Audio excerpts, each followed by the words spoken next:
So we're going to move the jack. I do not want to come down too fast. Okay, so that breaks blocks like that. Hear that pop? That thump like that is a broken block.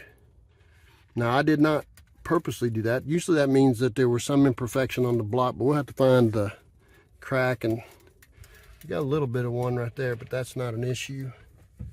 Got a little bit of one right there. That's not an issue, but you don't want to go down fast because you for sure break blocks and all of a sudden you're in a bad situation. Hey, guess what? Look at that. That's what broke.